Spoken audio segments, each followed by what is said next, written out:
आज है बाजार में जबरदस्त एक्शन का दिन, जहां एक और दुनिया भर के बाजारों से मिले जुले संकेत, वहीं वायदा कारोबार के हफ्ते की एक्सपायरी पर रहेगा फोकस। कल की अच्छी मजबूती और बढ़िया क्लोजिंग के बाद आज है कमजोर शुरुआत के संकेत। कमजोर खुलने के बाद रिकवर हो पाएंगे या फिर दिखेगा एक्सपायरी का दबाव, ये है आज का फोकस। लेंगे जवाब। शेयर बाजार लाइव में आप सबका स्वागत है। नमस्कार, मैं हूं अनिल सिंघवी। नमस्कार, मैं हूं दीपांशु भंडारी। एक्सपायरी के दिन आपकी क्या बाजार में स्ट्रैटेजी होनी चाहिए, ये अनिल जी से बात करेंगे। ग्लोबल क्यूज से क्या संकेत आ रहे हैं और अभी थोड़ी देर पहले ट्रंप साहब ने एक बार फिर से ट्विटर पर हमला किया है चीन पर, उसके बारे में भी सर से डिस्कस करेंगे। और किन स्टॉक्स पर रहेगा फोकस, नतीजे भी कुछ अहम आने वाले हैं, उनकी एनालिसिस भी करेंगे। पर सर, इससे पहले कि आज का शो स्टार्ट करें, इस समय बाजार के लिए सबसे बड़े ट्रिगर्स कौन से हैं? दीप, देखिए, सारे ट्रिगर्स हम लगातार कह रहे हैं कि आपको ग्लोबल मार्केट से ही ज़्यादा लेने हैं। कल अमेरिका में एक बढ़िया उछाल दिखा 370 अंकों का। हालांकि कल जब हम बंद हुए तब एक अंदाजा था 250-300 पॉइंट के आसपास डाउ फ्यूचर्स मजबूती के साथ ट्रेड कर रहे थे 1% ऊपर, लेकिन उससे कहीं बेहतर तेजी होती दिखी। हालांकि पिछले कुछ मिनटों में ये डाउ फ्यूचर्स कमज़ोर होते हुए दिखे, तेज़ी से गिरे। उसके कारण और उसका असर ये हम आपके सामने थोड़ी देर में रखेंगे। लेकिन फिलहाल जो कमजोरी होती हुई दिख रही है डाउ फ्यूचर्स की, वो थोड़ी सी एशियाई बाजारों पर भारी पड़ती हुई दिख रही है। लेकिन मांग में रिकवरी के चलते कच्चा तेल यहाँ पर बड़ी मजबूती दिख रही है। $36 के पार ब्रेंट क्रूड निकलता हुआ दिख रहा है। आज निफ्टी बैंक निफ्टी की वीकली एक्सपायरी किन लेवल्स पर होगी, कल की मजबूती को बरकरार रख पाएंगे कमजोर शुरुआत के बाद या नहीं, ये बड़ा सवाल है। 25 मई से घरेलू उड़ानें शुरू करने को अब मंजूरी मिल रही है, तो सेलेक्टिवली अब घरेलू उड़ानें भी शुरू होती दिख रही, तो ये एक अच्छी खबर है लॉकडाउन के वक्त। दीप, बिल्कुल, तो थोड़ी ढील आ रही है लॉकडाउन में भारत में। जहां तक आपके ट्रैवल का सवाल है, कुछ और ट्रेन्स भी IRCTC जून से शुरुआत कर सकता है, इसके बारे में भी आगे जाकर चर्चा लेंगे और खबरें लेंगे। पर सर, इस समय जो ग्लोबल मार्केट्स हैं, कल अच्छा रिबाउंड आया। पिछले 5 में से 4 दिन अमेरिकी बाजारों में तेजी रही है, बल्कि परसों जितनी गिरावट हुई थी उतना ही रिबाउंड कल आया, तो पूरा रिट्रेस कर लिया। पर आज सुबह सर ट्रंप साहब फिर से अपनी ओल्ड ट्रिक्स कर रहे हैं सर, और एक नया चीन पर हमला कर दिया। इसका कितना बड़ा असर हो सकता है सर, या फिर ग्लोबल मार्केट्स पर इसका क्या रिएक्शन हो सकता है? वैसे दीप, अच्छी बात यह हो कि अगर खाली मार्केट ही खुले रहे और फ्यूचर्स बंद हो जाए, नहीं तो लाइफ में इतना कन्फ्यूजन है कि बता नहीं सकते कि कभी फ्यूचर्स मजबूत ट्रेड करते हैं तो अमेरिकी के बाजार कमज़ोर बंद हुए होते हैं, अमेरिका कमज़ोर मजबूत बंद हुआ होता है तो फ्यूचर्स ये ट्रेड करते हैं। हर एक खबर पर उसी वक्त रिएक्शन आता हुआ दिखता है। अब से 1 घंटे पहले तक सब कुछ ठीक ठाक था, कहीं कोई दिक्कत नहीं लाइफ में। ऐसा लग रहा था कि बढ़िया एक्सपायरी की तरफ बढ़ रहे हैं। 7 बजे, पौने 7 बजे तक तो माहौल सब कुछ ठीक था। उसके बाद ट्रंप साहब ने 3-4 धड़ाधड़ ट्वीट मारे और वो बस ज़्यादा देर खामोश रहते नहीं ना, प्रॉब्लम। लेकिन आपको याद है कि एक बार हम अभी पिछले हफ्ते 2 हफ्ते पहले की बात है, हम ये बात कर रहे थे कि देखिए इस बार अमेरिका में इलेक्शन ईयर है और हर एक राजनेता का सबसे पहला और सबसे बड़ा जो काम होता है जब भी वो गद्दी संभालते हैं, कुर्सी संभालते हैं, कि अगला इलेक्शन में कैसे जीतूं। तो ट्रंप साहब भी बिल्कुल ठीक उसी तरह से कर रहे हैं। और अभी अभी जो उनके ट्वीट्स आए वो एकदम प्योरली राजनीति से प्रेरित है, जो साफ साफ कह रहे हैं कि अगर जो बाइडेन जीते तो वही अमेरिका की जो चीन को सपोर्ट करने वाली नीतियां हैं वो बरकरार रहेगी। चीन यही चाहता है, इसलिए जानबूझकर कोरोना फैला रहा है, गलत खबरें फैला रहा है। तो कुल मिलाकर ये कि ट्रंप साहब अब एकदम एक पॉलिटिकल लीडर की तरह स्टेटमेंट दे रहे हैं और वो स्टेटमेंट बाजार को पसंद नहीं आए हैं शायद, और यही वजह कि तुरंत ही बाजार उनके स्टेटमेंट आने के बाद से गिरता हुआ दिखा है डाउ फ्यूचर्स पे। जो डाउ फ्यूचर्स एकदम फ्लैट ट्रेड कर रहा था वो गिरकर अब 150 पौने 200 पॉइंट नीचे आता हुआ दिख रहा है। तो ये लेकिन मैं फिर से एक बात कहूँगा कि ये सारी चीज़ें ना ये होती रहेंगी, रोज होंगी, क्योंकि है ना जब तक इलेक्शन नहीं हो जाता है अमेरिका में इस तरह के पॉलिटिकल स्टेटमेंट्स आते रहेंगे। ट्रंप साहब कब अच्छी बात कहेंगे कब खराब बात कहेंगे ये किसी को अंदाजा है नहीं, मूड पर बहुत डिपेंड करता है। तो आज लगता है मूड खराब है तो उनके खराब ट्वीट्स आते हुए दिखे। लेकिन हाँ, इन ट्वीट्स में एक अच्छी बात जो है वो ये कि ये पूरी की पूरी तरह से पॉलिटिकली मोटिवेटेड है। इनका इकोनॉमी से या कोरोना से बहुत ज़्यादा लेना देना नहीं। हालांकि कोरोना को लेकर तो वो चीन पर आरोप लगा ही रहे हैं, लेकिन मेरा ये समझना है कि हाँ, सेंटीमेंट थोड़ा सा ख़राब करने की तरफ ये ट्वीट है। तो उस लिहाज से बाजार थोड़े से कमज़ोर हुए हैं, एशिया भी थोड़ा सा नीचे आता हुआ दिखा है। तो कल की अच्छी तेज़ी को हम बहुत ज़्यादा एंजॉय नहीं कर पा रहे हैं। एक और चीज़ इंटरेस्टिंग दीप जो देखने वाली है बाज़ारों के लिए, वो ये कि आजकल है ना बाज़ारों में एक ट्रेंड आप साफ देख सकते हैं, स्पेशली हमारे बाज़ारों में, एशियाई बाज़ारों में। वो पिछले दिन अमेरिका में क्या हुआ उसके बजाय वो इस बात पर ज़्यादा फोकस करते हैं कि डाउ फ्यूचर्स किस तरह से ट्रेड कर रहे हैं। अगर डाउ फ्यूचर्स में वो मजबूत है, और नेचुरली वो सही भी है एक तरह से, क्योंकि जनरली बाजार की जो इच्छा होती है वो आगे देखने की, आगे सोचने की। जो कुछ आपको पता है उससे फ़र्क नहीं पड़ता। आपने देखा ना किस तरह से 900 अंक अमेरिकी बाजार मजबूत बंद हुए हों, उसके बावजूद हमारे बाजार तो खैर उस दिन बहुत लाल निशान में बंद हुए थे, लेकिन बाकी एशियाई बाजारों में भी कोई बड़ा उत्साह था नहीं। तो पॉइंट सिंपल है, फ्यूचर्स पर फोकस आपको ज़्यादा करना है संकेत लेने के बजाय पिछले दिन की क्लोजिंग के। तो दिक्कत यही है कि आज शुरुआत करने के लिए जैसा रात को लग रहा था कि अच्छी मजबूती के साथ डाउ बंद हुआ है, वैसा आज थोड़ी सी तस्वीर सुबह सुबह बदलती हुई दिख रही है और एसजीएक्स निफ्टी ट्रम्प साहब के ट्वीट के बाद थोड़ा कमज़ोर होता दिख रहा है। दीप बिल्कुल, ट्रम्प साहब के ट्वीट के बाद थोड़ा कमजोर होता दिख रहा है। आपको बता दें 5.5 महीने बाकी हैं अमेरिका के प्रेसिडेंशियल इलेक्शंस के लिए। सर मैं वही अभी चेक कर रहा था, 3 नवंबर को अमेरिका के प्रेसिडेंशियल इलेक्शंस होंगे। तो फिर जैसे कि अनिल जी कह रहे थे, तब तक आप एक्सपेक्ट करिए कि आने वाले कुछ दिनों में, आने वाले कुछ महीनों में ट्रम्प साहब ट्विटर पर काफ़ी एक्टिव रहेंगे और ऐसी सारे डिस्कशंस होते रहेंगे। पर सर ये एसजीएक्स निफ्टी के जो संकेत आ रहे हैं, ग्लोबल के जो बाजारों के जो संकेत आ रहे हैं, ये तो आज अहम है। आज एक्सपायरी है, कल थोड़ा रिवर्सल देखा जरूर सर, और 9000 के ऊपर क्लोजिंग हुई, बल्कि 9050 का जो आपने लेवल बोला था सर, उसके ऊपर क्लोजिंग हुई। तो आपने कहा था कि यहां पर मेरा सेंटिमेंट न्यूट्रल हो जाएगा। अब जैसे क्यूज आ रहे हैं, एक्सपायरी का दिन है, क्या अभी भी सेंटिमेंट न्यूट्रल ही रहेगा जहां तक बाजार का सवाल है, या फिर आज वापस दबाव आ सकता है? क्या एक्सपेक्ट कर रहे हैं सर? दीप, दो चीजें हैं। पहली चीज तो ये कि जब तक आप 9200 के नीचे बंद हो रहे हैं तब तक आप दिक्कत में तो हैं, इसमें कोई डाउट नहीं है। ये तो प्रॉब्लम साफ है ही, लेकिन 9050 के ऊपर की कल की क्लोजिंग, इसने काफ़ी लोगों की शॉर्ट कवरिंग कल करवा दी। कल 9050 के ऊपर की क्लोजिंग होना नेचुरली डिसिप्लिन के लिए आज से शॉर्ट कवर करना ज़रूरी था, इसमें कोई डाउट नहीं। आपको याद होगा हम यही कह रहे थे कि ट्रेंड रिवर्सल वापस तेजी की तरफ तब होगा जब 9200 के ऊपर हम बंद हो। तो जब तक 9200 के ऊपर बंद नहीं होते तब तक आप न्यूट्रल हुए हैं नेगेटिव से, लेकिन पॉजिटिव नहीं हुए।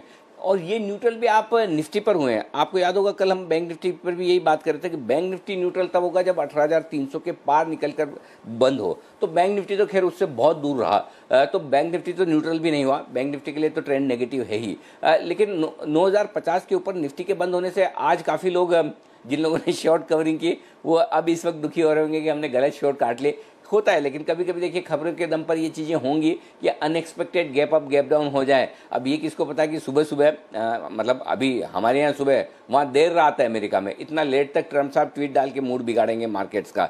तो यू नेवर नो, लेकिन डिसिप्लिन रखना ज़रूरी है। कभी कभी नहीं तो आप यही सोचिए कि अगर ये ट्वीट नहीं आया होता, 50-75 पॉइंट ऊपर एसजीएक्स खुलता तो क्या करते आप, तो फिर मार्केट खुलता, तो फिर आपके लिए वो डिसिप्लिन रखना जरूरी है। हाँ, बैंक निफ्टी ने अभी तक वो संकेत नहीं दिए, और बैंक निफ्टी पर कल हमने शॉर्ट कॉल भी दिया था। हालांकि मैं फिर कहूँगा कि निफ्टी की मजबूती को देखते हुए हमने ये ज़रूर कहा था कि जिनको रिस्क कम रखनी है वो अपने शॉर्ट कॉल्स में से निकल जाएं।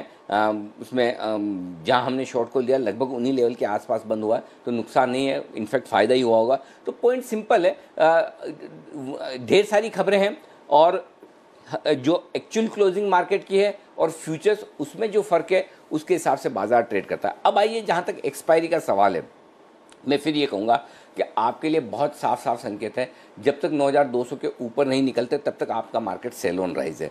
9200 के पार निकल कर आप बंद होंगे तो फिर बाय ऑन डिप्स का मार्केट बनेगा, वो आपके लिए बड़ी चीज़ है। एक्सपायरी के लिहाज से आप 9050 के नीचे अगर आज एक्सपायरी ना देखें तो बेहतर है। एटलीस्ट 9000 के नीचे तो नहीं होना चाहिए। अगर उसके नीचे एक्सपायरी होती है तो आपके लिए रिस्क आगे के लिए और खुलती हुई थी। और स्पेशली 2 दिन हम कल का छोड़ दें तो 8900 के नीचे की एक्सपायरी देख चुके हैं, सॉरी क्लोजिंग देख चुके हैं। एक दिन आपने 8825 देखा, एक दिन 8880 देखा, तो मुझे लगता है 8900 के नीचे की क्लोजिंग और ख़राब होगी। लेकिन सिंपल चीज़ है, ज़रूरी नहीं कि 50 पॉइंट एसजीएक्स निफ्टी नीचे, इसका मतलब बाजार ऊपर नहीं आ सकते या और नीचे नहीं जा सकते। वोलेटाइल ट्रेडिंग सेशन रहेगा और उस लिहाज से आपको अपने आप की तैयारी करनी है। लेवल्स के आसपास आने पर कॉन्ट्रा ट्रेड लेना होगा, तो ही आप इस बाजार में पैसा बना पाएंगे। तो एक तो ये हो गया। बैंक निफ्टी का जहाँ तक सवाल है, निचले स्तरों पर अच्छे सपोर्ट के आसपास भी हैं, तो मैं आपको थोड़ी देर में सारे लेवल्स और सपोर्ट बताने वाला हूँ। लेकिन ये ज़रूर है कि एक्सपायरी के दिन कल जितनी मजबूती के साथ, अच्छे सेंटीमेंट के साथ हम बंद हुए थे, उस पर एकदम ना वो किए कराए पे पानी फिर जाना है, या वो मतलब कहते हैं कि गरम गरम तवे पे आप पानी छिड़क दो, सारा मूड एकदम ठंडा कर दो, वो वैसा ट्रम्प साहब के ट्वीट ने कर दिया और इस SGX निफ्टी ने 50 पॉइंट गिरकर वो वैसा संकेत दे दिया। देखते हैं क्या कुछ होता है। बिल्कुल, देखते हैं क्या कुछ होता है। जहां तक सवाल है आज के ट्रेड के लिए कुछ अहम नतीजे हैं, उन पर भी अनिल जी से बात करेंगे। पर सर, आज के जो फिर संकेत आ रहे हैं उनको कैसे देखते हैं? ग्लोबल वैसे तो न्यूट्रल रखा है, पर जिस तरह का भी एक्शन हो रहा है ग्लोबल न्यूट्रल ही रहेगा सर, और बाकी संकेत कैसे हैं? जी, न्यूट्रल से हल्के नेगेटिव कह सकते हैं, लेकिन न्यूट्रल रखने में कोई हर्ज नहीं है। FIs के संकेत फिर से नेगेटिव हुए एक दिन पॉजिटिव होने के बाद। नहीं, FIs का कॉन्फिडेंस नहीं आ रहा, थोड़ा आगे विस्तार से बात करेंगे दीप। और आज के संकेतों में अगर नेगेटिव संकेतों में गिनना चाहें तो एक ये भी दिक्कत की बात है कि FIs की बिकवाली का दबाव बरकरार है, और वो भी डिलीवरी बेच कर कैश मार्केट में, वो एक चिंता की बात है। घरेलू फंड्स ने अच्छी खरीदारी की है। वायदा कारोबार के संकेत पॉजिटिव से न्यूट्रल हो गए हैं, सेंटीमेंट पॉजिटिव से न्यूट्रल हो गया है। ट्रेंड मेरा नेगेटिव से न्यूट्रल हुआ है 9050। हालांकि मैं आज बहुत सोचा था कि ट्रेंड को न्यूट्रल दूं या ना दूं, क्योंकि निफ्टी पे तो न्यूट्रल हो गया 9050 के ऊपर क्लोजिंग मिलने के बाद, लेकिन बैंक निफ्टी अभी भी 18,000 भी पार नहीं कर पाया इंट्राडे और क्लोजिंग दोनों बेसिस पे। तो बैंक निफ्टी न्यूट्रल होने के संकेत नहीं दे रहा, तो मैं ये कहूँगा निफ्टी न्यूट्रल है, बैंक निफ्टी नेगेटिव है। जहाँ तक आज के लेवल्स का सवाल है, सबसे पहले दो लेवल पर नजर रखिए। पहला है 9000 का निफ्टी पर। 50-60 पॉइंट गिर जाएं तो चिंता मत करिए, 9000 के नीचे से ही आप कमज़ोर होना शुरू करेंगे। ये ध्यान में रखिए मैं क्या कह रहा हूँ। आप कमज़ोर 9000 के नीचे से ही होंगे, तो आप ऊपर के 60 पॉइंट भूल जाइए। 9000 के नीचे वहाँ से एक एक पॉइंट गिरना शुरू किए, तो आपके लिए निर्णायक लेवल 9000, पहली बात। अब आइए बैंक निफ्टी। बैंक निफ्टी का निर्णायक लेवल 18,000 है। अब ये थोड़ा मुश्किल है। हालांकि कल की जो क्लोजिंग आई है बैंक निफ्टी की, वो है आपकी 17,840। ये एवरेज क्लोजिंग 17,840 आई, लेकिन अगर आप लास्ट टिक पर अगर मार्केट को देखते तो 18,850 के आसपास बंद हुआ है, 18,900 के आसपास। तो एडजस्ट होकर थोड़ी सी बैंक निफ्टी नीचे आई है, तो 17,840 18,900 950 के आसपास बंद हुआ, तो वहाँ से 50-75 पॉइंट नीचे आपका बैंक निफ्टी क्लोज होता हुआ दिखा है। तो बैंक निफ्टी 18,000 के ऊपर है, तो वहाँ से हम तेजी गिनेंगे। 18,000 के नीचे है तो मंदी ही है। अब आइए, जो बड़ी रेंज है सपोर्ट के लिहाज से 8,825 8,875 आज निफ्टी पर मजबूत सपोर्ट का काम करेगा। 9,150 9,200 ऊपरी स्तरों पर रुकावट वाला लेवल है, जहाँ पर आपको प्रॉफिट बुकिंग करनी चाहिए। जिन लेवल्स पर सपोर्ट रेंज है वहाँ आप शॉर्ट कवरिंग भी करें, फ्रेश खरीदारी भी। जहां रुकावट का लेवल है वहां आप अपनी तेजी की पोजीशन में प्रॉफिट बुक करें और शॉर्ट भी करें। दोनों ट्रेड लेने, आपको डरना नहीं है, घबराना नहीं है। बस सिर्फ एक ही चीज़ ध्यान रखनी है, अपना एक छोटा सा प्रॉपर स्टॉप लॉस जरूर रख लेना है। जैसे कि अगर आप 8,825 8,875 की जोन में आप खरीदारी कर रहे हैं, तो 8,750 का या 8,775 का स्टॉप लॉस लगा लिया। 9,200 तक बेच रहे हैं, मौका मिले अगर, तो 9,250 का स्टॉप 50 पॉइंट का स्टॉप लॉस लगाकर आपको ट्रेड करना है हायर रेंज पे, इसमें कोई डाउट नहीं। और उल्टा ट्रेड करिए, पैसा बन जाएगा। 17,400 17,600 ये बहुत ज़्यादा इंपॉर्टेंट सपोर्ट जोन है बैंक निफ्टी के लिए, और ये टिका रहा तो ठीक है, नहीं तो फिर मेरी ड्रीम लेवल आने की तैयारी है।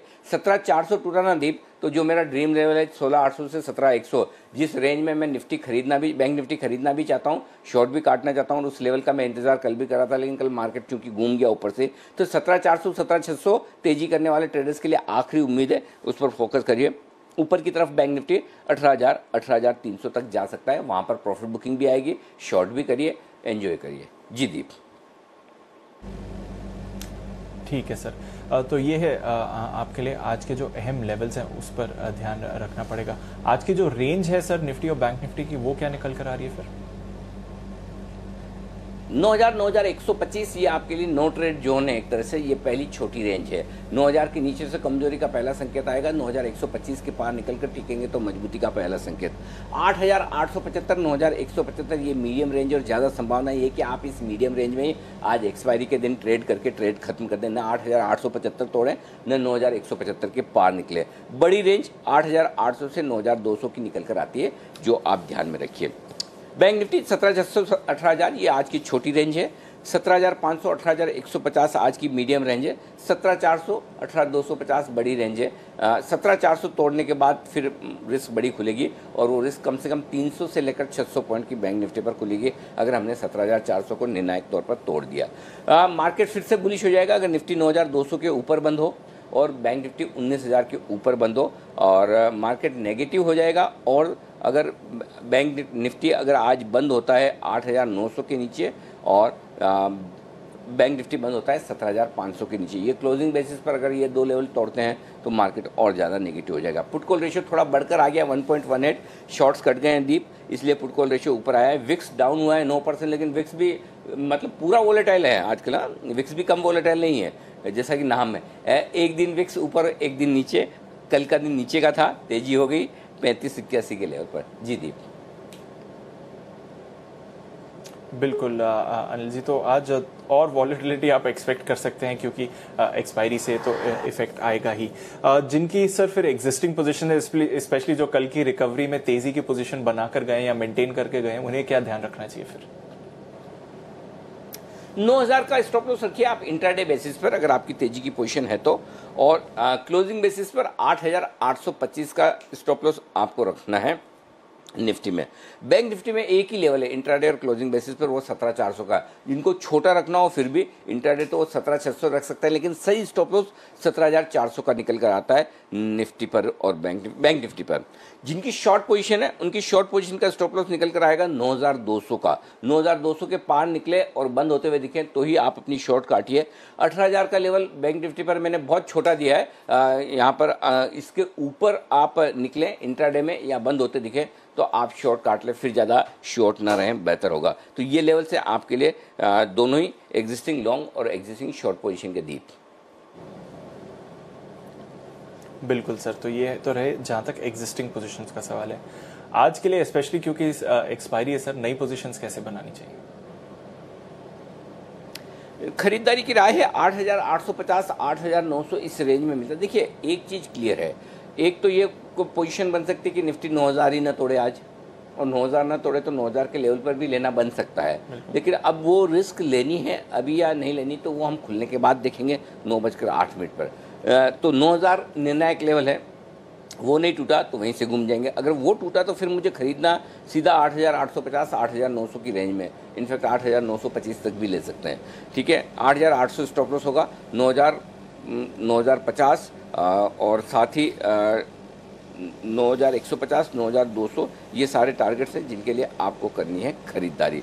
जो लोग शॉर्ट करना चाहते हैं निफ्टी को वो 9,150 9,200 की रेंज का इंतज़ार कर सकते हैं, वहाँ पर मौका मिले शॉर्ट करिए। 9,250 का स्टॉप लॉस होगा, 9,100 9,050 9,000 ये तीन टारगेट के लिए आपको खरीदारी करनी है, यहाँ पर बिकवाली करनी है बैंक निफ्टी में। बैंक निफ्टी यहाँ पर 17,400 17,600 की रेंज में आपको खरीदारी करनी है। 17,350 का आपका स्टॉप लॉस होगा, 17,350 ये स्टॉप लॉस करिए। स्टॉप लॉस को 17,250 नहीं 17,350 करिए। सिर्फ 50 पॉइंट की ही रिस्क रखनी है, इससे ज़्यादा नहीं, क्योंकि अगर वो गया तो फिर वैसे भी आपके लिए मुश्किल हो जाएगा मामला। तो 17,350 का स्टॉप लॉस रखिए। 17,800 18,000 18,150 18,250 ये चार टारगेट बैंक निफ्टी में खरीदारी पर ऊपर की तरफ बनते हैं। जो लोग बैंक निफ्टी बेचना चाहते हैं उनके लिए थोड़ा सा ट्रिकी है कि कहाँ से बेचना शुरू करें। 18,000 से ही कर दें, चूँकि SGX निफ्टी ये सब नीचे दिख रहा है इसलिए मैंने 18,000 दिया है, नहीं तो 18,150 ज़्यादा सही लेवल है। 18,150 18,250 300 ये अच्छी रेंज है जहाँ पर आप बेच सकते हैं। तो अगर एक ही लोट बेच रहे हैं तो 18,250 तक का इंतजार करें, दो बेच रहे हैं तो 18,250 18,150 पर बेचिए, तीन बेच रहे हैं तो 18,000 पर भी एक और बेच दें। स्टॉप लॉस 18,500 है आपका, 17,850 17,600 17,500 ये तीन टारगेट के लिए आपको करनी है बैंक निफ्टी में बिकवाली। ये है आपके लिए सारे के सारे लेवल्स। और वोडाफोन आइडिया दीप वापस से बैन में आ चुका है आज। बिल्कुल अनिल जी, वोडाफोन आइडिया वापस बैन में आ चुका है। अब थोड़ा विस्तार में सर चर्चा कर देते हैं जहाँ तक फंड फ्लोज का सवाल है, FNOQs का सवाल है। FIs सर रिकवरी हो या मंदी, FIs का एक्शन तो नेगेटिव ही होता हुआ दिख रहा है सर। पता नहीं ये क्या चाहते हैं, भगवान जाने। मतलब खरीदने ही नहीं इनको, और एक आध दिन शॉर्ट कवरिंग करते हैं, खरीदते हैं, ऐसा लगता है उम्मीद जगती है कि वापस कुछ खरीदेंगे करेंगे। फिर 1467 करोड़ की बिकवाली, बड़ी बिकवाली है। कल के मार्केट को देखते हुए बिकवाली छोटी नहीं। अच्छा चलो कोई बात नहीं दीप की, चलो मान लिया कि कैश में आपने बेच दिया तो फ्यूचर्स में तो लो, लेकिन फ्यूचर्स में भी कौन सी खरीदारी कर रहे हैं। 216 करोड़ के फ्यूचर्स खरीदे हैं इन्होंने, इंडेक्स के 156 करोड़ के स्टॉक्स के फ्यूचर खरीदे हैं, तो बहुत ही छोटी खरीदारी है। तो आंकड़ों में दम है नहीं। घरेलू फंड ने कल लेकिन मानना पड़ेगा भाई, इन्होंने दमदार खरीदारी की, लगातार 2 दिनों से पूरा सपोर्ट दे रहे हैं ये लोग। कल भी 2373 करोड़ की खरीदारी किसी भी लिहाज से बहुत बड़ी है, और ये एक अच्छी खरीदारी होती हुई दिखी, तो इससे फ़ायदा मिलेगा। तो घरेलू फंड के आंकड़े बेहद दमदार हैं और उन्होंने ही बचाया। बाकी एफआईज तो बेच ही रहे, मज़ा नहीं है।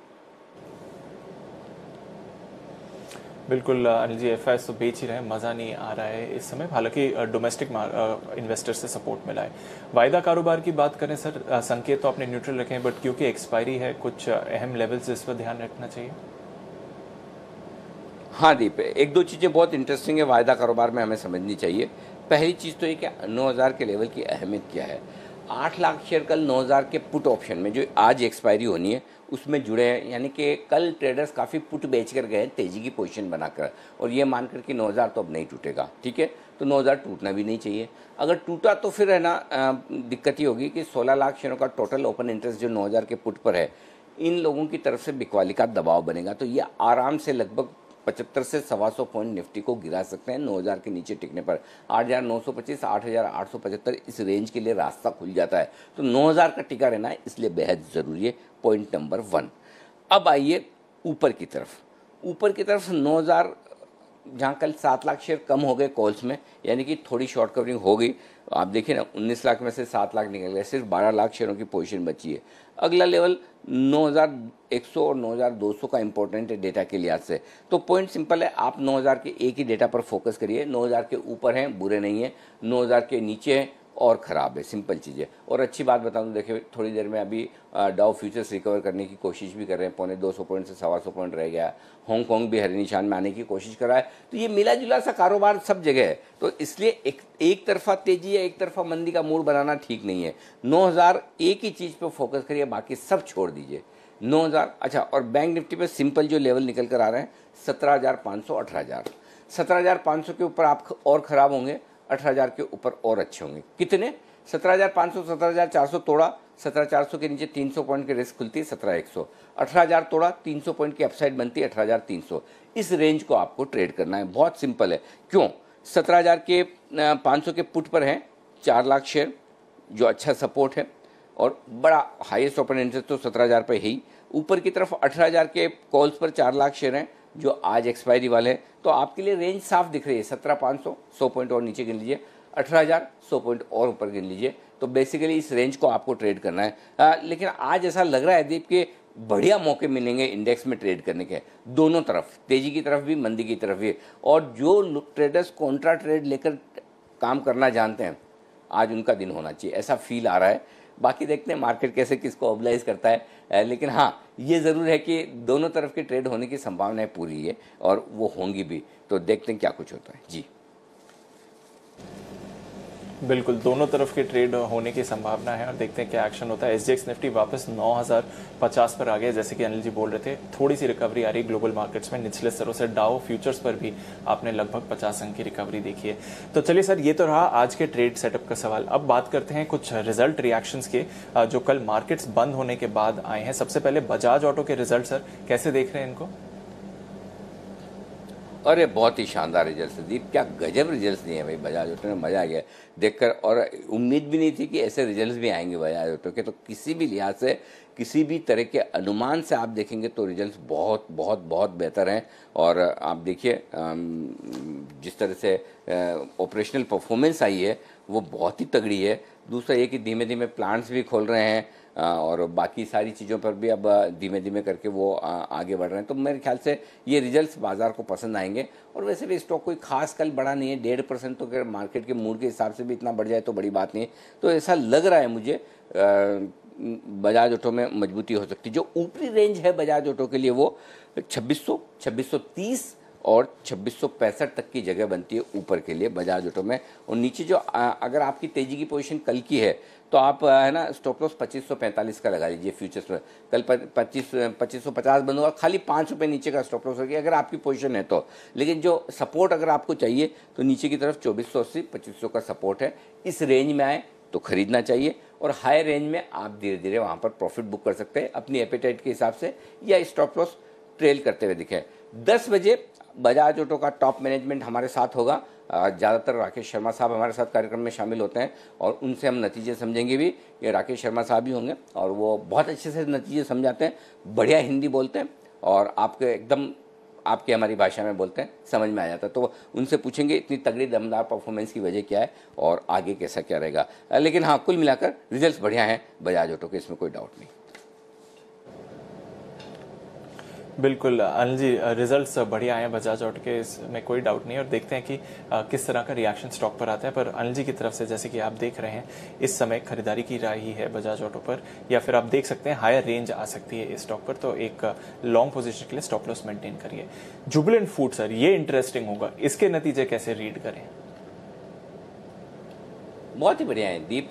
थोड़ा सा SSG same store sales growth -3% आई है, वो हल्की सी आप कह सकते हैं चिंता की बात है, but otherwise results operationally margins के लिहाज से बहुत ही परफेक्ट रिजल्ट दिए जुबिलेंट फूड ने। और अच्छी बात यह है कि स्टॉक करेक्ट भी हो चुका है। हमने भी शॉर्ट कॉल दिया था 3 दिन पहले, हमारे सारे टारगेट आए, इनफैक्ट उस टारगेट आने के बाद और गिरा, वहाँ से भी लगभग 70-80 रुपये और नीचे गया। लेकिन कल भी हम आपको याद हो तो जिक्र कर रहे थे कि देखिए रिजल्ट के पहले स्टॉक मजबूत होने के संकेत दे रहा है, और आप देखिए रिजल्ट बहुत ही बढ़िया आते हुए दिखे। मार्जिन्स लगभग 19% के बहुत बढ़िया, कामकाजी मुनाफा 150 करोड़ का अनुमान, उसके सामने 170 करोड़ का आंकड़ा, हर एक लिहाज से आप रिजल्ट्स अच्छे हैं। अब जहाँ तक आगे का आउटलुक का सवाल है, वैसे सबके लिए खराब है, उसमें कौन सी बड़ी बात है। अभी तो सब लोग कोरोना के हिसाब से जूझ रहे हैं, तो काम धंधा तो किसी के पास है नहीं। लेकिन अगर आपने मैनेजमेंट की कमेंट्री सुनी और ढंग से सुनी हो तो एक बहुत इंटरेस्टिंग चीज़ दीप दिख रही है मुझे, जो मैनेजमेंट ने साफ साफ नहीं कहा लेकिन मेरे समझ में आया। वो ये चीज़ है, वो ये कह रहे हैं कि देखिए बिजनेस में दिक्कत तो है, राइट, इस तरह के माहौल में, लेकिन हमारे कॉम्पिटिटर्स हमारे से ज़्यादा कमज़ोर हैं। इस लाइन पे गौर करिए कि हमारे कॉम्पिटिटर्स हमारे से ज़्यादा कमज़ोर है, तो ऐसे में कंपटीशन कम होने का, कमज़ोर कॉम्पिटिटर्स के बाहर निकलने का इनडायरेक्ट बेनिफिट होगा। कैसे होगा कि कामकाज तो सबका ही कम होगा, वो ठीक है, इनका भी कम होगा, लेकिन मार्केट शेयर इनका बरकरार रहेगा। अगर दूसरे कॉम्पिटिटर्स, दूसरे रेस्टोरेंट, दूसरे क्यूएसआर, इस तरह की जो सर्विसेज देने वाले रेस्टोरेंट हैं वो अगर कम होते हैं तो जुबिलेंट फूड वर्क्स के लिए मार्केट शेयर मेंटेन करने का, बढ़ाने का एक स्कोप खुल जाता है। तो मुझे वो बात भी अच्छी लगी। लेवल्स में आपको बता दूं, आपको खरीदारी करनी है तो 1555, 1575, 1590 के टारगेट रखिए, अच्छे टारगेट है और वहाँ तक आना चाहिए। और जहाँ तक मुझे याद है हमने शॉर्ट कॉल भी 1570-80 के आसपास से ही दिया था, अगर मेरी याददाश्त रही है तो। नीचे की तरफ 1440, 1460 बहुत स्ट्रॉन्ग सपोर्ट रेंज है, वो आने आना है। जिन लोगों की तेज़ी की पोजीशन है, 1510 पर कल फ्यूचर्स बंद हुए थे, आप 1480-85 का स्टॉप 1485 का स्टॉप लॉस रख लीजिए और अपनी तेज़ी की पोजीशन को होल्ड कीजिए। अच्छे लेवल्स ऊपर के मिल सकते हैं, और अगर आज एक कमाल दिखाकर 1590 पहुंच जाए तो मुझे आश्चर्य नहीं होगा। तो बस थोड़ा बाजार अगर साथ दिया तो जुबिलेंट आज तेज दौड़ लगा सकता है। बिल्कुल, तो बाजार ने अगर साथ दिया तो जुबिलेंट आज से दौड़ लगा सकता है। ध्यान रखिएगा जहां तक जुबिलेंट के रिएक्शन का सवाल आता है। चलिए, ये तो रही आज के 2 बड़े रिजल्ट्स की एनालिसिस, पर कोई और ऐसे रिजल्ट्स हैं जो मार्केट्स बंद होने के बाद आए हैं, स्पेशली कैश मार्केट के रिजल्ट्स हैं, खबरें भी हैं, ब्रोकरेज एक्शन भी भरपूर है। देवांशी, पूजा और आशीष के साथ बात करते हैं इन सारे स्टॉक्स के बारे में। देवांशी, आपसे शुरुआत करते हैं। Good morning. आज के ट्रिगर्स और जो बाकी पोस्ट मार्केट अर्निंग्स हैं वो कैसी हैं? बिल्कुल, गुड मॉर्निंग दीपांशु। आज सबसे पहले आप देखिए कैश मार्केट में BSC, Hindustan Zinc, Bajaj Holding, साथ ही BSC Industries, Tata Metaliks, Quick Heal, Jubilant Industries और हॉकिंग सुगर, ये सारे स्टॉक्स ऐसे हैं जिसके नतीजे आने वाले हैं, इस पर नजर रखिएगा। और गोदरेज कंज्यूमर आज इंटरिम डिविडेंड है उसकी रिकॉर्ड डेट है, तो उस पर भी नजर आएगी। और साथ ही अगर नतीजों की बात करें तो टाटा स्टील, इसके नतीजे आए थे मार्केटाज के बाद, थोड़े से मिक्स हैं। टाटा स्टील बीएसएल के नतीजे जो आए हैं करीब 22% तक घटते हुए दिखे। कामकाजी मुनाफा इस तिमाही में करीब 4% तक कम होता हुआ दिखा है। मार्जिन इस बार हल्के से बढ़े हैं, 15% से बढ़कर 18% के आसपास और जो मुनाफा है इस बार कंपनी घाटे से मुनाफे में आती हुई दिखी है, तो इसलिए थोड़े से पॉजिटिव है। साथ ही स्ट्राइड्स फार्मा नतीजे कमजोर है इस तिमाही में। आप देखिए जो आय है 618 करोड़ पे आती हुई दिखी है, 616 करोड़। साथ ही अगर कामकाजी मुनाफे की बात करें तो घटी है, 93 करोड़ से घटकर 65 करोड़ पर। मार्जिन इस बार 5% घटे हैं, करीब 15% थे, वहां से घटकर 10% के मार्जिन कंपनी ने इस तिमाही में क्लॉक इन किए। खर्च थोड़े से ज्यादा बढ़ते हुए दिखे हैं और एक्सेप्शनल घाटा भी था कंपनी को 170 करोड़ का। इसके चलते आप देखें इस तिमाही में उनको घाटा हुआ है 206 करोड़ का 44 करोड़ के मुनाफे के सामने। अजंता फार्मा दूसरी तरफ आप देखिए इस बार नतीजे बेहतर आते हुए दिखे, काफी मजबूत रिजल्ट्स इस बार है। अगर मार्जिन की बात करूं तो करीब 22% के मार्जिन है। कामकाजी मुनाफा 20% तक बढ़ता हुआ दिखा है। मुनाफा इस बार करीब 45% तक बढ़ता हुआ दिखा और आय करीब 32% तक बढ़ती हुई दिखी है। और साथ ही कल्पतरू ट्रांसमिशन, इसके नतीजे आप देखिए थोड़े से कमजोर हैं। जो आय है वो 1% तक बढ़ती हुई दिखी है। कामकाजी मुनाफा 25% तक कमजोर होता हुआ दिखा और मार्जिन से इस बार 12% से घटकर करीब 9.5% पर कंपनी ने क्लॉक इन किए हैं। लेकिन कंपनी ने बायबैक की घोषणा कर दी है, बोर्ड ने मंजूरी दे दी है और 275 रुपीज प्रति शेयर के भाव पर ये बायबैक करेंगे। करीब 200 करोड़ शेयर का बायबैक कंपनी करती हुई दिखेगी। कल्पतरू पावर का ये जो नतीजे हैं इसके चलते आज थोड़ा सा रिएक्शन देखने मिल सकता है। बिरला सॉफ्ट नतीजे थोड़े से बेहतर है। जो मुनाफा है 4.5% बढ़ा है, लेकिन आय आप देखिए 11% तक बढ़ती हुई दिखी और मार्जिन में 2% बढ़कर करीब 15% के मार्जिन कंपनी ने क्लॉक इन किए हैं। आखिर में जेके लक्ष्मी सीमेंट, इसके भी नतीजे अच्छे हैं। आय करीब 11% तक कमजोर होती हुई दिखी, लेकिन आप मुनाफा देखिए करीब 140% का जंप आता हुआ दिखा है। मार्जिन इस बार काफी बढ़ते हुए दिखे। खर्च में कमी आई है, इसके चलते मार्जिन को सहारा मिला है। 30% के मार्जिन कंपनी ने क्लॉक इन किए। बिल्कुल, तो कई सारे ऐसी अर्निंग्स हैं जो पोस्ट मार्केट आई हैं और आज उसका रिएक्शन देखने को मिलेगा। चलिए पूजा से भी बात करते हैं, जान लेते हैं कि उनके पास कौन से स्टॉक्स की लिस्ट है। गुड मॉर्निंग पूजा, बताएं। Good morning Deepanshu. शुरुआत एविएशन स्टॉक से करेंगे। सरकार का 25 मई से घरेलू उड़ानें शुरू करने का अब उन्होंने फैसला ले लिया है और अब जो नई गाइडलाइन है वो भी जल्द शुरू होने की बात की जा रही है। तो ये खबर है जिसके चलते तमाम एविएशन स्टॉक्स पर नजर रखिए। एक और अपडेट आ रहा है, निजी एयरलाइंस भी जल्द वंदे भारत मिशन का हिस्सा हो सकेंगी। पहले इसमें एयर इंडिया और एयर इंडिया एक्सप्रेस उनकी सब्सिडरी है वही शामिल थी, लेकिन अब बाकी जो घरेलू विमान है उनको भी यहाँ पर शामिल करने की बात की जा रही है। तो आज एविएशन स्टॉक्स पर नजर रखिए। इसके अलावा IRCTC 200 अतिरिक्त ट्रेनें शुरू करने की जो बात की जा रही थी, अब उसकी ऑनलाइन बुकिंग आज से शुरू होगी और 1 जून से दुरंतो, संपर्क क्रांति जैसे ट्रेनें इसमें शामिल हैं। तो आज IRCTC भी फोकस में रहेगा। इंडियाबुल्स ग्रुप ने यहाँ पर खबर आ रही है कि 2000 कर्मचारियों की छटनी की है।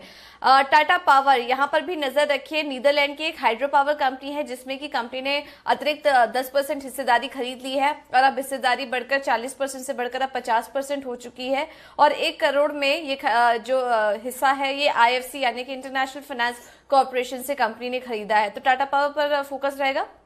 मॉन्सेंटो इंडिया, दिल्ली हाईकोर्ट से एक बड़ा झटका मिला है कंपनी को। मॉन्सेंटो की जो अर्जी थी वो खारिज कर दी गई है। मामला 2016 का है कि जिसमें कि CCI ने कंपनी की जांच शुरू की थी। अपनी डोमिनेंट पोजीशन का फायदा उठाने के चलते ये जांच शुरू हुई थी और इस जांच के खिलाफ मॉन्सेंटो इंडिया ने दिल्ली हाईकोर्ट में अर्जी दी थी जो कि खारिज हो चुकी है। तो इस खबर का कुछ रिएक्शन स्टॉक में देखने को आज मिल सकता है। बिल्कुल, तो काफ़ी सारे स्टॉक्स हैं और स्पेशली जो ट्रैवल रिलेटेड स्टॉक्स हैं। कल भी रेलवे स्टॉक्स में अच्छी तेजी थी, देखते हैं इस खबर पर रेलवे स्टॉक्स में और तेजी आती नहीं है और एयरलाइन स्टॉक्स कैसे आज रिएक्ट करते हैं। चलिए अब देख लेते हैं कि आज ब्रोकरेज एक्शन किधर आ रहा है FIR में।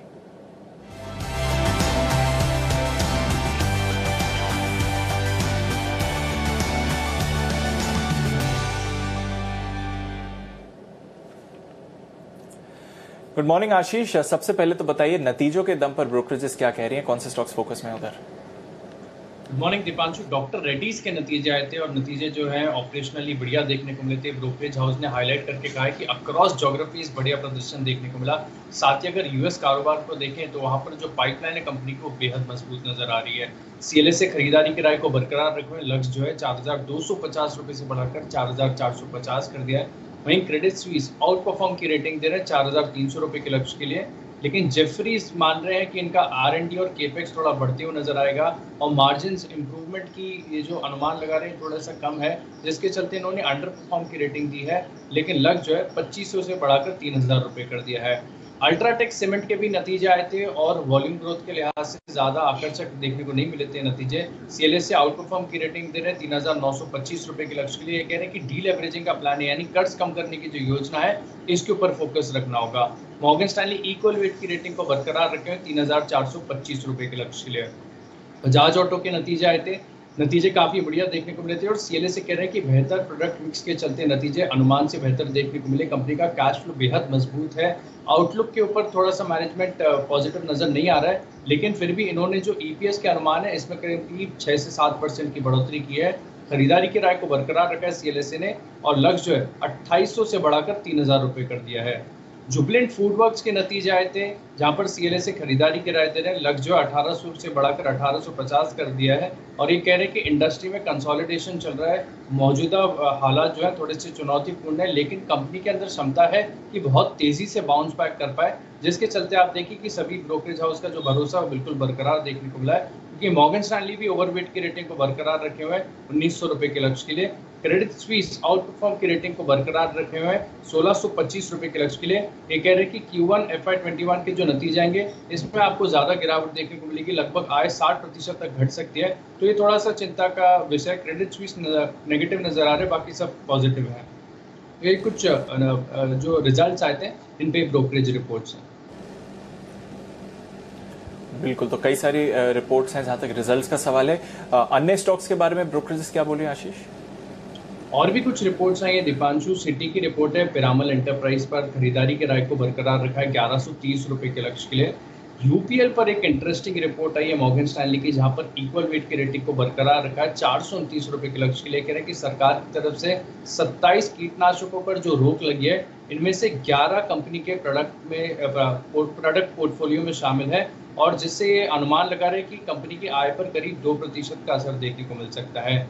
आखिरी रिपोर्ट है आज के लिए L&T इन्फोटेक पर रिपोर्ट है, नतीजे आए थे। मॉर्गन स्टैनली की रिपोर्ट है, ओवरवेट की रेटिंग को बरकरार रखा है। लक्ष्य 1850 से बढ़ाकर 2050 रुपये कर दिया। ये कह रहे हैं कि अनुमान से बेहतर नतीजे देखने को मिले थे और मुश्किल हालात में भी कंपनी की जो डील पाइपलाइन वो बढ़िया नजर आ रही है, जिसके चलते इन्होंने जो लक्ष्य है वो 1850 से बढ़ाकर 2050 रुपये कर दिया। ओके, तो ये हैं वो सारे स्टॉक्स जहां पर आज है ब्रोकरेज रिपोर्ट्स के दम पर एक्शन। थोड़ी देर में हम आपके सामने इन स्टॉक्स पर राय भी रखेंगे, लेकिन एक्सपर्ट्स का पूरा पैनल तैयार है बिगुल पिक ऑफ द डे का।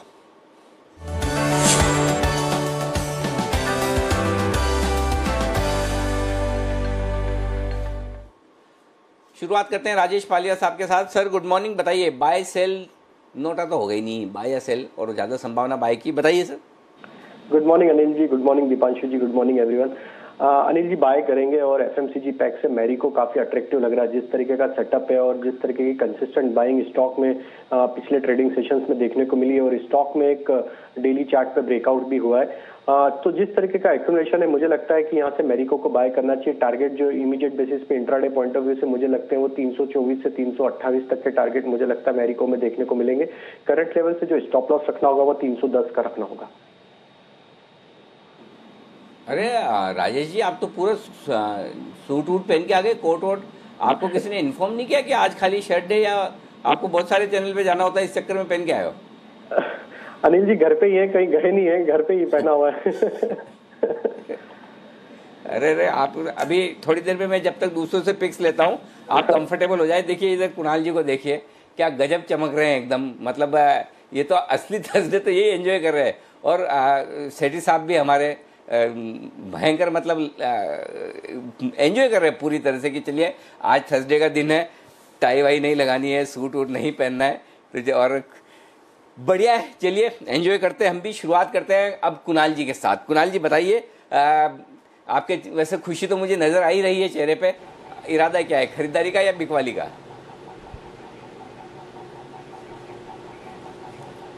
गुड मॉर्निंग अनिल जी, गुड मॉर्निंग दीपांशु। अनिल जी खरीदारी का इरादा है। वैसे तो राकेश जी ने और मैंने कल ही पिक ऑफ द डे दे दी थी और वो थी ऑरो फार्मा, जिसमें हमें उम्मीद है आज भी आपको तेजी देखने को मिलेगी। लेकिन एक और कंपनी अनिल जी जिसमें कि हमने बहुत ही खूबसूरत तेजी देखी है पिछले कुछ दिनों में, जिसमें कि होल्ड लगी हुई है प्राइवेट इक्विटी फंड्स में कि स्टॉक को अक्वायर करें। स्टॉक का नाम है जेबी केमिकल्स, जहां पर मुझे लगता है कि अब एक डील होने वाली है। और जिस तरह का चार्ट स्ट्रक्चर है, एक बड़ा ब्रेकआउट कल के ट्रेड में हमें आते हुए दिखा था, तो मुझे लगता है कि आज भी तेजी रहेगी। और यहाँ पर मुझे उम्मीद है कि 750 तक के लेवल्स भी आपको देखने को मिल सकते हैं। जो कल की बंदी है वो 650 के आसपास हुई है, तो मुझे लगता है कि जेबी केमिकल्स को बाय करें। 625 रुपए पर एक स्टॉप लॉस रख लें, और मुझे लगता है कि स्टॉक पे आज आपको 700 तक का मूव भी देखने को मिल सकता है। तो खरीदारी की राय है जेबी केमिकल्स। ओके, तो जेबी केमिकल में खरीदारी करने की राय है। Kiran ji good morning. आप भी ब्राइट रेड में हैं आज, मंदी करने वाले हैं कि तेजी?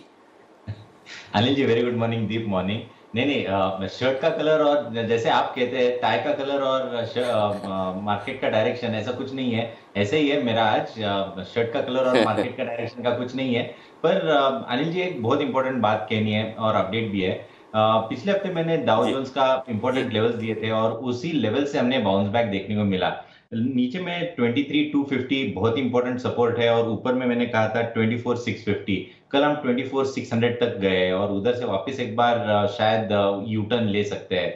तो इस छोटे से दायरे में ट्रेड करते नजर आ रहे हैं। जब तक एक कंक्लूसिव ब्रेकआउट नहीं आएगा तब तक डायरेक्शन नहीं मिलेगी इंडियन मार्केट्स को भी। कल हम 9,000 के ऊपर बिल्कुल बंद होते नजर आए, पर कल मुझे लगता है कि जो कि मूव आई वो सारी शॉर्ट कवरिंग की वजह से थी, ना कि बाइंग की वजह से। तो मैं थोड़ा सा कॉशियस मूड में रहूंगा। और दूसरा अपडेट था, परसों के दिन मैंने एस्कॉर्ट्स की बात की थी बाय करने के लिए। एस्कॉर्ट्स काफी अच्छा कल के सत्र में मूव देता नजर आया। हमने करीबन 815-820 के लेवल्स पे बाय करने की सलाह दी थी, अभी 870 के करीब है। तो मेरा मानना है कि इधर एक 50% प्रॉफिट बुकिंग करने की सलाह है। आपको ट्रेलिंग स्टॉप लॉस करना चाहिए, अभी स्टॉप लॉस करीबन 855 के करीब रखना चाहिए और ट्रेल करना चाहिए। मुझे लगता है कि 900 के लेवल्स टेस्ट होते नजर आ जाने चाहिए। और जहां पे आज की पिक है, मेरा फार्मा स्टॉक पे ही ध्यान रहेगा, क्योंकि हमने देखा है कि जब मार्केट वोलेटाइल होता है तो डिफेंसिव सेक्टर ज्यादा अच्छा काम करता है। तो टोरेंट फार्मा पे बाय करने की सलाह है। टोरेंट में मेरा मानना है कि आपको 2520 का स्टॉप लॉस लगा के 2650 तक के टारगेट्स आपको देखने को मिलेंगे। ओके, तो टोरेंट फार्मा में खरीदारी करने की राय है किरण जी की तरफ से, ये है आपके लिए। Bansal ji good morning sir, बताइए क्या करेंगे आप? Good morning Anil ji. Anil ji pick of the day तो कल ही दिया था औरो फार्मा, तो अनिल जी 697 के अराउंड ऑन एयर दिया था, 711-12 गया, 708-9 के अराउंड की क्लोजिंग है। तो पहले तो स्टॉप लॉस को आप अपनी खरीद पर 701 702 पर कंफर्टेबल रेंज में रखें, ताकि अगर कोई डिक्लाइन भी आता है तो लॉस ना हो। तो औरो फार्मा जिन्होंने लिया है वो होल्ड करें। और नई के लिए कैडिला हेल्थ केयर काफी अच्छा लग रहा है, और जिस तरीके का टेक्निकल रुझान है, हल्की फुल्की करेक्शन में कैडिला को खरीदना चाहिए। ये स्टॉक एक बड़ी री रेटिंग दिखाएगा।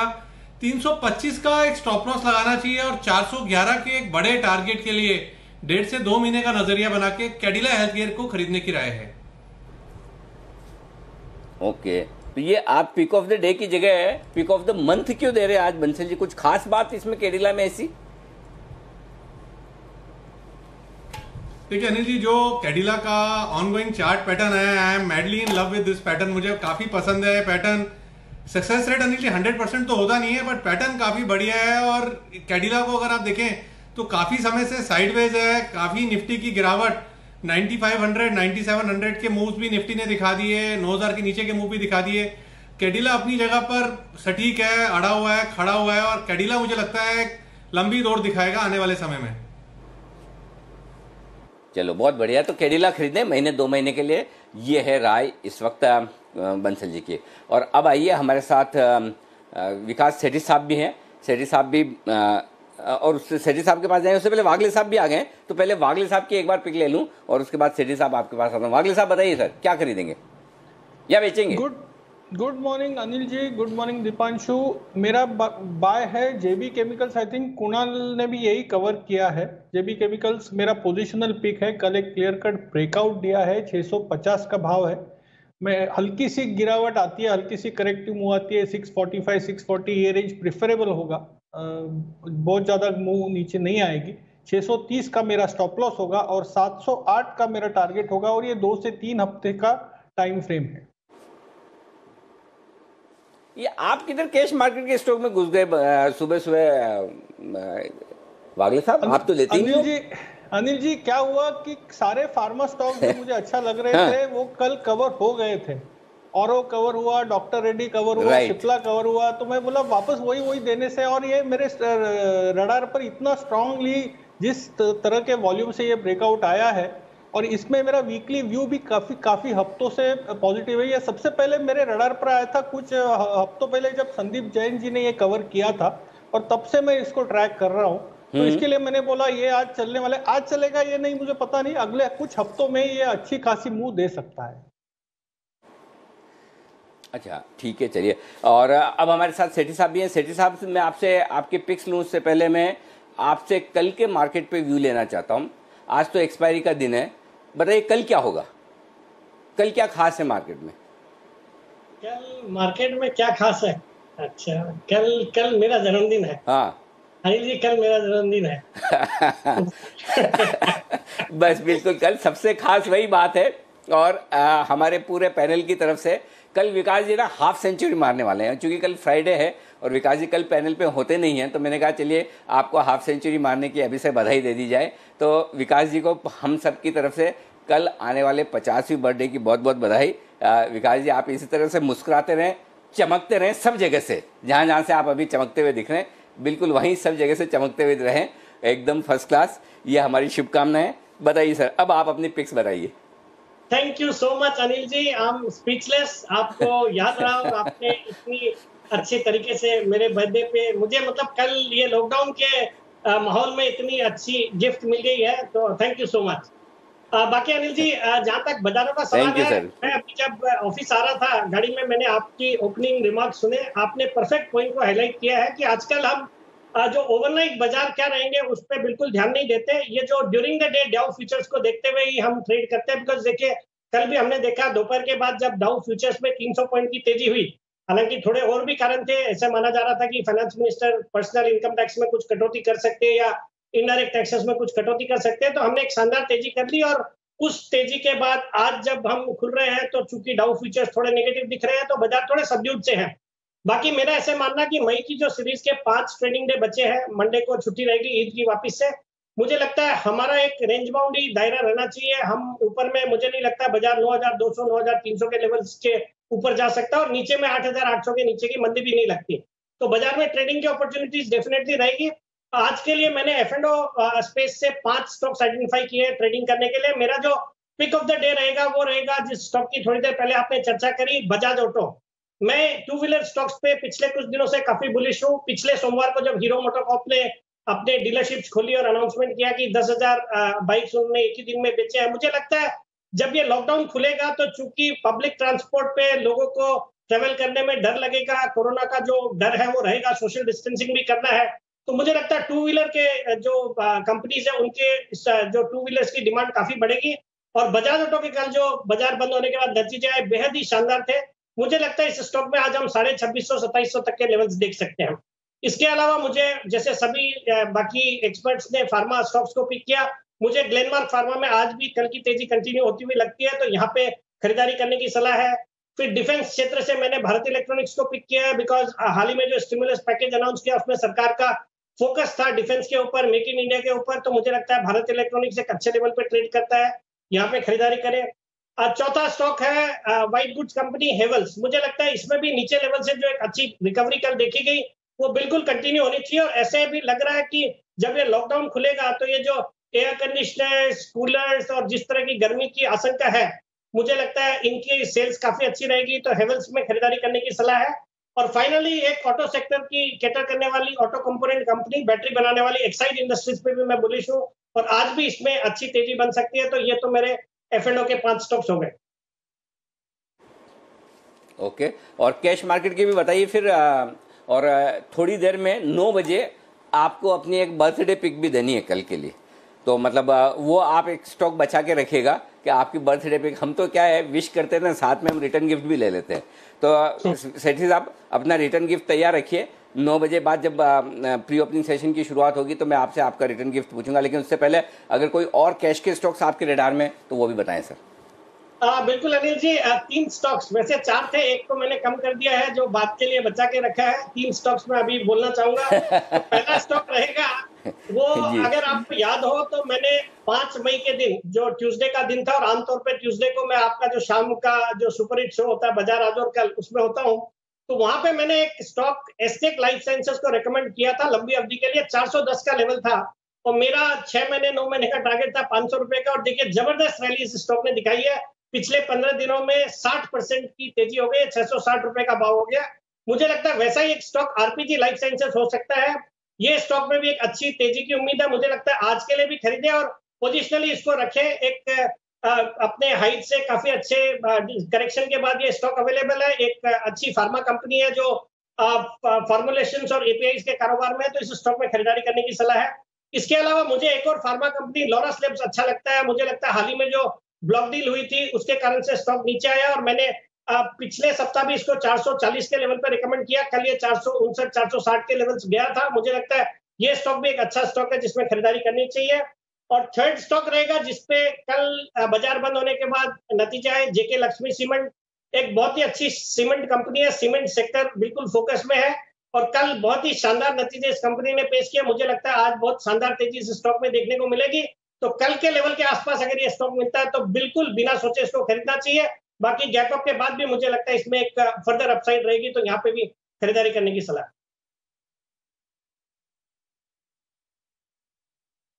तो ये है आपके लिए आरपीजी लाइफ, लॉरस लैब, जेके लक्ष्मी सीमेंट, ये 3 स्टॉक हैं। और चौथा और बताते बताते अच्छा हुआ मैंने टाइमली अलर्ट कर दिया। अब एक बर्थडे पिक आपको थोड़ी देर में देंगे। इस वक्त हम सेठी साहब 9 बजे जैसे ही बाजार खुलेंगे उसके बाद। आइए एक और स्टॉक जिस पर फोकस करते हैं वो है डॉक्टर रेड्डीज। यहाँ पर एक अच्छा अपग्रेड सीएलएससी की तरफ से आया है। 4,450 का इन्होंने टारगेट किया, 200 रुपये से बढ़ाया है। जेफरीज ने तो खैर अभी भी बढ़ा के भी 3,000 तक ही आए हैं, तो बड़े ढीले पीछे चल रहे हैं। राजेश जी, क्या लगता है आपको, क्या डॉक्टर रेड्डीज में और तेजी बाकी है अभी? अनिल जी, जिस तरीके से इसमें सेटअप है और जिस तरीके की इसमें पोजीशनिंग है पूरी सीरीज में, तो ओवरऑल अगर हम देखें तो ओपन इंटरेस्ट के लिहाज से मंथ ऑन मंथ अगर मैं कंपेयर करूं तो एज ऑफ नाउ बहुत बड़ा कोई ओपन इंटरेस्ट का एडिशन दिखने को नहीं मिल रहा है। बट जिस तरीके से पूरे फार्मा पैक में एक बाइंग बनी हुई है, इसका एक इम्पैक्ट इस पे भी देखने को मिला। स्टॉक हालांकि करेक्टिव मूव में था, लेकिन कल के सेशन में काफी बड़ी तेजी देखने को मिली। मुझे लगता है आज के सेशन के लिए जो इम्पोर्टेंट लेवल रहेगा इसका 3850 का रहेगा। वो काफी इंपॉर्टेंट लेवल है। अगर ये कहीं करेक्ट होता है तो 3850 के लेवल को डिफेंड करेगा तो फिर इसमें जो कल के अप मूव देखने को मिला था वो कंटिन्यूटी रहेगी। हायर साइड पे मेरे हिसाब से जो इसका एक इमीडिएट स्टॉप लॉस रेजिस्टेंस बन के आ रहा है वो 4030 के आसपास है। तो मेरे हिसाब से अगर किसी ने लिया हुआ है तो 4030 के आसपास, अगर ये 4030 की रेंज में अगर मिलता है हायर साइड में ओपनिंग में, तो वहां पे एक बार प्रॉफिट बुक करना चाहिए। ओके, तो ये है आपके लिए राय इस वक्त साफ तौर पर डॉक्टर रेड्डीज पे।